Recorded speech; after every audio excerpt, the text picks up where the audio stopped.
Kita tahu bahwa agama kita ini disempurnakan pada hari Arafah. Bahwa puasa pada hari Arafah itu akan menghapus, puasa pada hari Arafah itu akan menghapus dosa setahun sebelumnya dan setahun sesudahnya. Jadi bayangkan dosa 2 tahun itu dihapus oleh puasa sehari.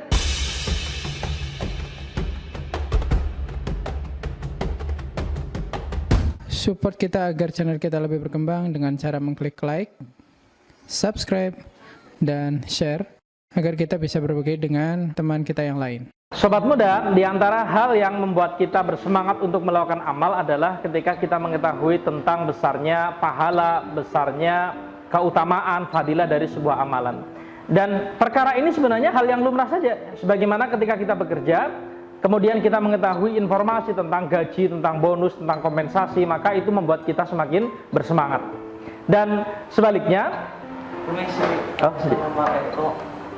selamat menikmati menu akhiratnya, semoga semakin akrab. Ya, terima kasih. Kita lanjutkan. Sebaliknya, ketika kita mengetahui tentang keburukan, kemudian kita mengetahui tentang dosa, tentang ancaman atas sebuah amal tertentu, amal kejelekan, maka kita juga akan semakin bersemangat untuk tidak melakukan, sekaligus bersemangat untuk menjauhi amal tersebut.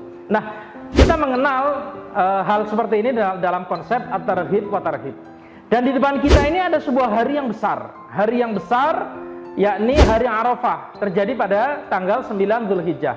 Jika sebaik-baik malam adalah Lailatul Qadar, di mana waktunya tidak ditentukan secara definitif, maka sebaik-baik hari adalah hari Arafah dan waktunya ditentukan secara definitif. Dan sebagaimana ketika kita akan bertemu dengan hari yang besar, hari yang bersejarah, hari di mana kita akan mendapatkan satu upah, satu pahala, satu bonus yang besar, maka kita akan menyambut dengan penuh gembira ria. Ya, terhadap perkara-perkara yang kecil saja kita dilarang, ya, kita tidak boleh untuk melalaikan, untuk menyanyiakan la tahqiranna minal ma'rufi syai'a. Maka apalagi terhadap perkara-perkara yang besar, maka kita fokuskan perhatian kita untuk menjemput, untuk menjelang hari yang besar, yakni hari Arafah pada tanggal 9 Dzulhijjah. Dan pada hari Arafah 9 Dzulhijjah ini memang umat Islam kita bisa kategorikan menjadi 2 kelompok. Kelompok yang pertama adalah mereka-mereka yang menunaikan ibadah haji. Mereka yang menunaikan ibadah haji pada tanggal 9 Dzulhijjah hari Arafah, mereka akan melakukan wukuf di padang Arafah. Dan wukuf di padang Arafah ini adalah salah satu rukun haji yang sangat penting. Dan sampai-sampai Rasulullah Shallallahu Alaihi Wasallam bersabda, al-hajju Arafah. Wah, haji itu adalah Arafah. Haji itu wukuf di padang Arafah. Karena wukuf di padang Arafah itu adalah salah satu pembeda, bahkan satu-satunya pembeda antara haji dengan umroh. Jadi ini perkara yang sangat penting dan ditekankan oleh Rasulullah Shallallahu Alaihi Wasallam. Dan bagi umat Islam yang tidak menunaikan ibadah haji, maka kita disunahkan untuk melakukan puasa pada hari itu, yakni puasa Arafah. Puasa Arafah ini hukumnya sunnah, dan tentu saja sebagaimana puasa sunnah pada umumnya, ya, tingkatannya berada di bawah puasa Ramadan yang hukumnya wajib, sekaligus menjadi satu di antara rukun Islam. Dan ketika berbicara masalah amal sunnah, ini memang umat Islam sering terjebak pada 2 kutub yang ekstrim. Ya, kutub yang pertama itu adalah mereka yang menyia-nyiakan amal sunnah, karena mereka tahu bahwa ketika tidak melakukan satu amal yang nilainya sunnah, maka tidak ada dosa di dalamnya. Jadi karena tidak ada dosa, maka mereka sering menyia-nyiakan amal sunnah, ya, tidak melakukannya. Ya, katakanlah misalnya melakukan itu juga tidak sering, ya, jarang-jarang melakukan. Dan yang seperti ini sebenarnya perlu kita koreksi, perlu kita introspeksi bersama. Memang tidak ada dosa ketika kita meninggalkan, ya. Tetapi tentu ini sesuatu yang sangat disayangkan, rugi. Ya, sebagaimana kita bekerja, sekali lagi ada namanya gaji pokok. Kadang-kadang di luar itu ada bonus, ada hal-hal yang lain, ya, kompensasi-kompensasi yang lain. Biasanya kita semangat, ya, mengejar gaji pokok sekaligus mengejar bonus dan yang lain-lain, ya. Dan demikian pula amal sunnah, ya, meskipun kita tentu saja harus berfokus pada amal-amal wajib, tapi amal sunnah ini akan memberikan tambahan-tambahan pahala, tambahan kebaikan, dan di akhirat nanti kita sungguh sangat membutuhkan kebaikan meskipun nilainya sangat kecil. Kita sangat butuh dengan kebaikan-kebaikan atas amal-amal yang kita lakukan selama di dunia. Ini kutub yang pertama, mereka terjebak pada proses menyia-nyiakan amal sunnah, ya. Kemudian yang kedua, mereka yang sangat bersemangat untuk menunaikan amal sunnah, tetapi di sisi lain karena saking semangatnya kadang-kadang itu melalaikan amal-amal yang sifatnya wajib. Dan ini juga perlu dikoreksi. Sobat muda dirahmati Allah, kenapa hal seperti ini bisa terjadi? Di antaranya mungkin karena amal sunnah itu sering disampaikan tentang pahalanya, tentang keutamaannya, ya, termasuk juga hal-hal yang membuat kita semakin bersemangat untuk menunaikan amal-amal sunnah. Sedangkan amal wajib tidak selalu demikian. Amal wajib kadang-kadang itu tidak dijelaskan apa pahalanya. Ya, ambil contoh misalnya sholat subuh, ya, sholat sunnah sebelum subuh, qobliyah subuh itu disebut-sebut lebih baik daripada dunia seisinya. Ya, itu sholat sunnah. Tapi sholat subuh apa coba? Ya, tidak jelas juga apa pahalanya. Tapi kita paham bahwa sehebat-hebatnya amal sunnah tentu tidak akan bisa mengalahkan amal wajib. Jadi dalam hal ini, titik ekstrim yang kedua adalah ada orang-orang yang begitu bersemangat untuk menunaikan amal sunnah sehingga melalaikan urusannya terhadap kewajibannya terhadap amal wajib.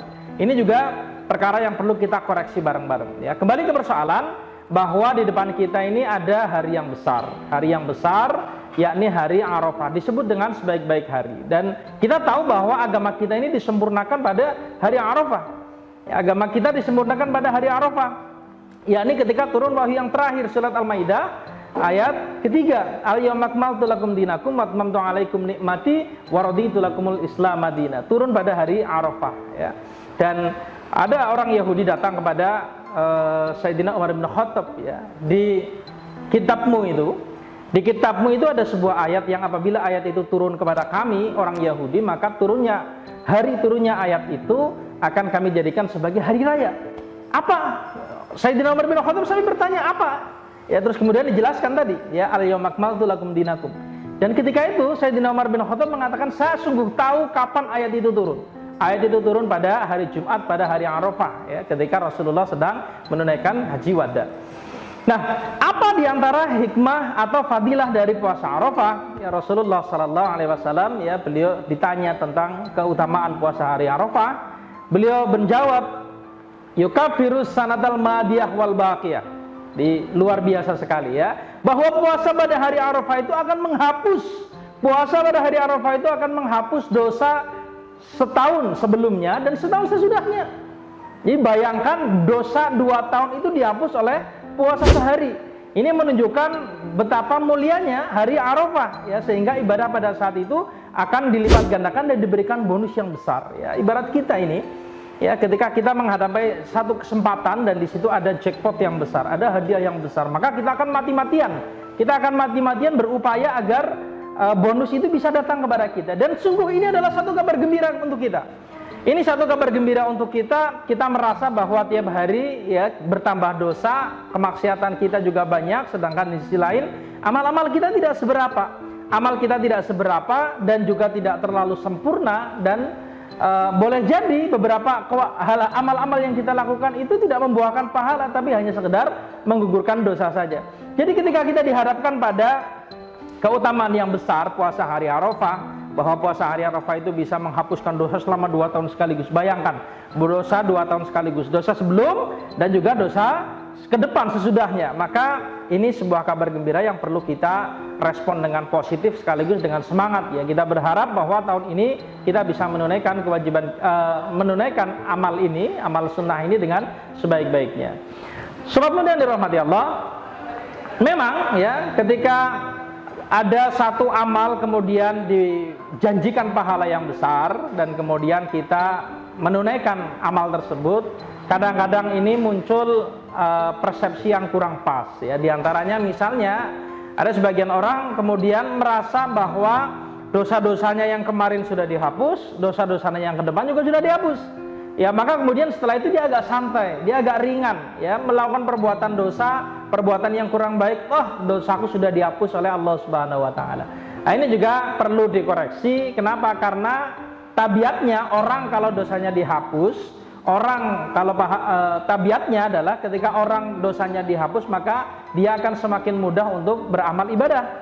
Ya, dia akan semakin mudah beramal ibadah, karena diantara hal yang memberatkan kita untuk beramal ibadah adalah karena kita ini dibelenggu dengan rantai dosa yang selama ini kita lakukan. Jadi dosa-dosa itu selain akan membawa kita pada kesengsaraan, juga membuat ibadah kita ini jadi semakin berat, ya. Mendengar panggilan adzan kita berat untuk datang, melihat Al-Quran kita berat untuk memegang. Kemudian ada orang-orang yang membutuhkan bantuan, berat bagi kita itu untuk mengulurkan bantuan, padahal kita bisa. Ya kalau kita tidak bisa mungkin dimaklumi ya, tapi kita bisa ini.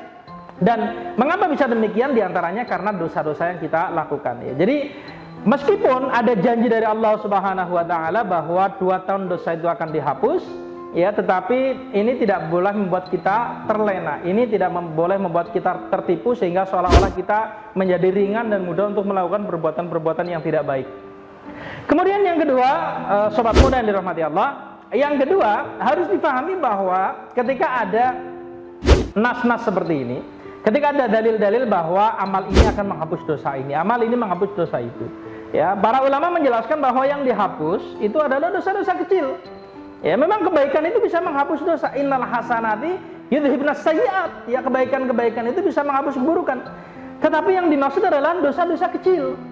Ya, sedangkan dosa-dosa besar, para ulama bersepakat ijma bahwa hanya akan hapus dengan cara bertaubat. Ya ayyuhalladzina amanu tubu ilallahi taubatan nasuha, dengan taubat nasuha. Jadi amal-amal itu akan menghapus dosa, ya, sungguh pun sudah setahun, ya, setahun yang kemarin maupun setahun yang masa depan, tetapi yang dihapus adalah dosa-dosa kecil, bukan dosa besar. Jadi ini juga membuat kita harus waspada, jangan kemudian kita bermudah-mudah atau merasa tenang bahwa dosa kita itu sudah dihapus. Kemudian yang ketiga, sobat muda dirahmati Allah, bahwa penting untuk kita pahami fadilah ya berpuasa di bulan di hari Arafah itu adalah janji dari Allah Subhanahu wa taala. Dan janji ini diberikan ketika kita memenuhi syarat rukunnya dengan baik.